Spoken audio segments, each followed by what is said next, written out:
This evening, I'm bringing you exclusive footage from towns around the RAF Wethersfield base where up to 800 migrants have been relocated despite the angry pleas of residents there. Earlier on, we spoke to Jeff, whose garden literally sits just metres from the base. Tell us a little bit about this van back here off the back of your site. This one, that's been there about a year. I think some of our friendly guests kicked all the windows out and smashed it up and thrown the wobbly. That's been there good 18 months plus. And those vans, what were they used for? Bussing them in and out before? Yeah, that's the free taxi service we all pay for. What's the migrants on this base done to your local property values and generally around the area? Well, they've wrecked property values everywhere. We'll never be able to sell. That was originally part of our plan, so that's gone out the window. Until they go, even then, I don't think we're going to suffer from it forever. So no one's going to want to come around here now. There's a curfew at 11 o'clock. Are you seeing them wander around later than that anywhere? We've had them at 5:30 in the morning down our lane. We're down a private lane. We've had them 5:30 in the morning. I've had one random guy wandering around in the yard at like midnight. We've gone out, chased him down the road, and then found another one come out the bushes all of a sudden. So, and you know, you don't know who's around. Hence the big dog. But you know, I shouldn't have to get stressed out going to work, worried about leaving wife and family here. You know. Do your family feel safe? Do people around here feel safe? No. No. Is the Home Office or anybody doing anything about that to make you feel safer? Yeah, they'll give us some waffle every now and then, but it doesn't make any difference. We're being ignored. So if we're not being represented, why the hell should we take any notice of them? Home Secretary Shabana Mahmood says she's doubling down on sites like this. She said there's going to be more migrants moved out of hotels into old bases. Now, this one here, last time we checked, about 800 people, 800 illegal migrants staying here. They said the capacity that they're going to put this up to is, what, 1,245, which would be the same size as the whole village. And they've talked about 1,700 already. I can't even use the internet now. The bandwidth here is so smashed up with the mobile network, it's frustrating as hell. There's literally more than the village now. What was so shocking about a lot of that footage was that was a private road. There are signs saying private road leading up to these people's properties. Women, children, wives living on that street as well. While Jeff, of course, has to go to work. He's very scared for his family while he's away from the property, as you can imagine. Of course, it is shocking to see those migrants wandering around in the middle of the night as well. Jeff was telling me how he had to get up in the middle of the night just to ward them off of his property. Would you feel safe if this was in your town, by the way? And we also went to Braintree Town Centre to speak to those who'd gathered to protest, and here's what they had to say to me. Yeah, 13 years now, out from London. Yeah. I've just been down to the base myself to have a little look at it. What's the impact on local people living around here? Oh, it's a nightmare. It's a nightmare. I bust them in, as far as I know, bust them in on a Wednesday, and there's loads of them just hanging around the streets. I just feel sorry for the women and kids. I've got grandkids coming up, they're all young. And I don't want to face this. So these people here protesting today against the migrants who've moved into the base up the road at RAF Wethersfield, what do you think of that? I agree. I'm originally from St Albans, but I've got family who live here. Got it. And what do you think of the protest today, Vicky? I think it's necessary. I'm glad that there are protests up and down the country. And I think everybody just has to make their feelings aware. They moved into housing. Why do they get housing before British people or even legal immigrants who've been here a long time? Why? Why? What do you think the impact is on local communities like this? I think it's going to be huge, isn't it? I mean, 800 men, young men as well. And yeah, I mean, you can obviously see people. I don't think people want it. I see why they can't put the homeless people there. Of this home town and area. I've been homeless for the past 2 years. Politicians in this country, most of them ain't even bloody worth the money that the taxpayers given them. From Braintree? Yeah, I'm just an outside village on the way to Wethersfield. Do you feel more unsafe since the migrants have arrived here? Yes, definitely. Yes. Yeah. What impact has it had on your life? I'm just more wary, whereas before I sort of move around quite freely, especially in sort of when it's dark. Now I won't. Got, as you said, young children. They're not roaming the streets, but they're out. Used to be out playing on the streets and stuff like that, and doing what young children do. don't necessarily feel that they're safe to do that now. We don't let our kids go out anymore. Yeah, massive impact on their lives. Yeah, especially the girls. Like, even if they want to walk to their friend's house for a sleepover or anything, it's like, no. Just no, not anymore. I live in Braintree, and this is not what I stand for at all. I work in refugee camps and doing lots of different humanitarian aid. So ironically, I think actually this kind of event actually uses up more of public resources than refugees that they're campaigning against. They do want to integrate into the communities, and they do want to work as well. So I think actually if you move people out of hotels, but also don't put them into places like Wethersfield, which is where I grew up, actually put them into housing integrated amongst the general population. If you give them a work permit and you allow them to work, they will pick up all of the jobs that they want to be doing. This group here that are protesting today, you see them complaining about minibuses transporting refugee communities into the main town, but actually there is no other option because there is no public transport where they're being put. So actually if you integrate them into the general population and not in remote secluded areas, you get rid of all those problems. Well, there you have it. That is what is going around. Of course, the RAF Wethersfield base and the local people impacted in that area and in Braintree town centre where there was a big protest today. Using the internet without a VPN, a virtual private network, is a bit like taking to the road without car insurance. All it takes is one unlucky moment to cost you a lot of cash. This video's sponsor is Private Internet Access.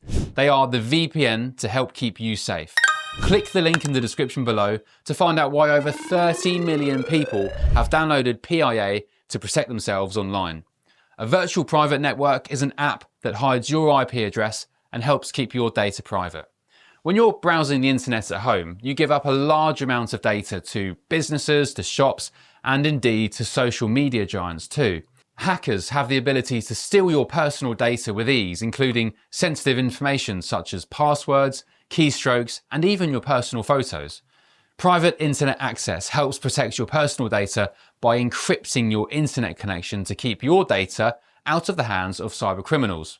And it's not just hackers either to be concerned about. Information can be censored too. When Canada passed their C18 bill, social media giants decided to ban news content on their platforms. But PIA can protect your ability to consume the news and content you love. Private internet access is available for Windows users, Mac OS, Android, Linux, iOS, and you can use one PIA subscription to protect an unlimited amount of devices. And we've got a huge GB News discount for you too. Click the link in this video's description and you'll get a massive 83% off PIA. That's under £2 a month, the price of a coffee, and you'll get an extra 4 months completely free on top. Also, there's a 30-day money-back guarantee too. Visit piavpn.com/GB News to start protecting yourself digitally today. I'll bring that out to my panel here tonight. Reform Councillor Russell Quirk, former Scotland Yard detective Peter Blexley, and journalist and broadcaster Nina Mishkoff. Russell, I'll start with you. You've seen that footage. How do you feel watching some of that back? Well, I've seen Wethersfield. I mean, I don't live that far away, and I've driven through Wethersfield, and I've seen the migrants wandering through fields and, wandering around the place. And let's be clear, there are 800 of them in that camp, due to expand to 1,200. That is now more than the population of Wethersfield itself. And also, this is blighting the people of Wethersfield's lives, as your VT has pointed out, but also all the other surrounding villages, the likes of Finchingfield, which was actually voted one of the prettiest, most beautiful towns or villages in Britain. Well, I'm afraid not anymore. So you've got people now that are fearful, house prices dropping. Let's not forget the cost of this in the tens of millions of pounds. But the other thing we shouldn't forget, of course, is that the people in these migrant hotels, not just Wethersfield, but everywhere else, they are men. I mean, there's no women and children coming over, we know that. They are men, and they are undocumented. We don't know who they are. They are unvetted, and actually in perspective in terms of the data, and this is data that may be a bit uncomfortable for some, but in the last 3 years, sexual offences committed by people of a foreign national status have gone up by 60%. So last year, 1,100 sexual offences by foreign-born people. So the people of Wethersfield, Finchingfield, Braintree, the people actually in Braintree, Colchester and Chelmsford that every day, it seems, are actually being bussed in to those towns. So my daughters actually go to school in Chelmsford and they see the minibuses rocking up and all of these migrants getting out, wandering around the town, getting picked up again at 5 p.m.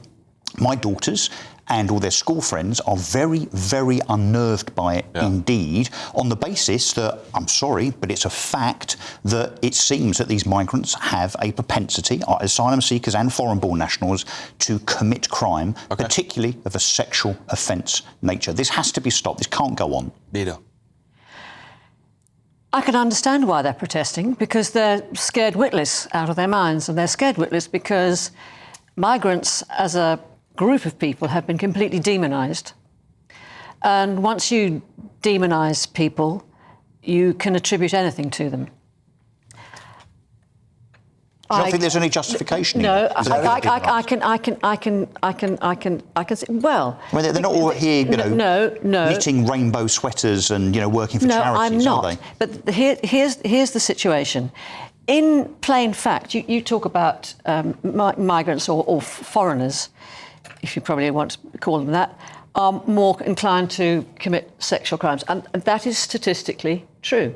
However, I'd like to point out to you that 90% of women are sexually assaulted or raped by people they know. That's a separate conversation. No, it's not. It's a completely separate conversation. No, it's not. Because so what about the 1,100 women that have been sexually assaulted by these migrants? They would not have been assaulted if those migrants weren't in this country. Because that is completely ignoring what the real problem is in this country. You're doing the whataboutery thing. No, I'm not doing what about. I'm giving you facts. And let me just point this out to you. In the Stockport riots, you remember them? But you're justifying migrant crime by saying that there's a bit of domestic violence that goes on elsewhere. No, but you cannot ignore that because... All right, listen, I want to bring Peter into the conversation. Nina, wrap it up. Yeah, please. There is a beautiful saying amongst many in the rich lexicon of the British language, one of my favourites, which says, an Englishman's home is his castle. Not if you live near there. It becomes a millstone around your neck that devalues, that you cannot sell, that your future is therefore utterly jeopardised. What shame on this government and the previous government that it doesn't stop the boats, that it doesn't stop these undocumented men coming onto our shores in vast, vast numbers, and we have to find somewhere to stick them. Shame on the lot of those politicians. Well, you saw that footage of those migrants at night time, which is the bit that really got me, by the way, because this is the dead of night. Jeff was saying this was about 3 in the morning. He saw that footage popped up on his phone. How would that make you feel if that was your house, Peter? I had nothing but sympathy for Jeff. And let me tell you, if an undocumented migrant, living in a camp near me, came creeping around my house in the early hours of the morning, he'd get a very special South London welcome. I'll put the same to you, Nina. What would you do if you saw a migrant? You're home alone. It's middle of the night. I would ring the police. And the trouble is, we do not have enough police. We do not have enough... The Tories decimated our police force. We don't have local bobbies. We do not have enough. But I'll tell you this, Nina. How is Mr Starmer let me just say this. With smashing the gate? Let me just say this, because at the protest today, I saw loads of police officers. When I went near that base, there was none around the area. There was a couple of guys ready there to deter protests, but those residents told me, and Jeff told me, and people like this said, there's no one looking after these people. There should be. The perimeter should be patrolled if it comes to that. If they're supposed to be back at 5. Why do we let them out? Well, they should be interned. Should they be locked in? What should happen is that a state of emergency in terms of processing in the Home Office should be declared. They should employ thousands more staff, process them quickly. If they fail but then they're here and they stay here. That's not the answer. No. Then you process them, put them somewhere else for them to commit crime somewhere else. You send them back. And if they are, that's exactly what we're going to do. Everybody wants to send them back if they fail the test, and if they don't gain status and send them back. But if they do, they should be allowed to work, become part of humanity, be part of society. Let's hear from Russell. Nina, let's hear from Russell. Let's hear from Russell, because we've got a lot of time. I want to hear from everybody absolutely equally. Nuts. If you allow these people to have the comforts, not just of a 4-star hotel or a nice camp, 3 meals a day and a minibus into Chelmsford every day, and you also then allow them to work, which most of them are anyway, let's be honest, on Deliveroo bikes and so on, and Just Eat and so on, many of them are, that provides another incentive. And that's why they're not staying in France and Spain and Germany, and that's why they're coming here, because we're such a soft touch. OK, I want to hear from Peter again. Peter.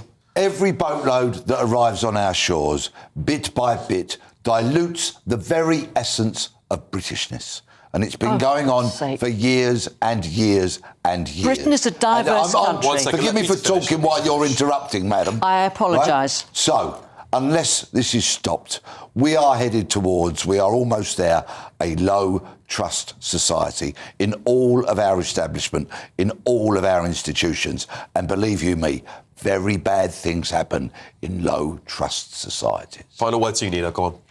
We need to get the Home Office to process them, get them out working if they are here to stay, or send them home. And you need to. You cannot just. You cannot just say this is all dreadful. This is a situation that is being. It's pretty terrible. But as the residents of Wethersfield have just pointed out, it's all dreadful. There you go. It's all dreadful, and I'll say it again. It's all dreadful. But if we concentrate on crimes that migrants commit. You know, if a migrant commits rape, it's on the front page. If a British guy, in the first place. But you cannot. That poor woman wouldn't have been raped over and over again. But what about the women who are being raped all the time? I'm sure we'll be having this debate many, many more times here on GB News, because it's not going anywhere, is it, realistically? The Home Office has previously informed Braintree District Council that there are no plans for the capacity of Wethersfield base to exceed 1,245. On the government's plans to move asylum seekers out of hotels, Home Secretary Shabana Mahmood said this: illegal migration has been placing immense pressure on communities. That is why we're removing the incentives that draw illegal migrants to Britain, closing asylum hotels that are blighting communities. I will bring forward site after site until every asylum hotel is closed and returned to local communities. I will not rest until order and control of our borders is restored.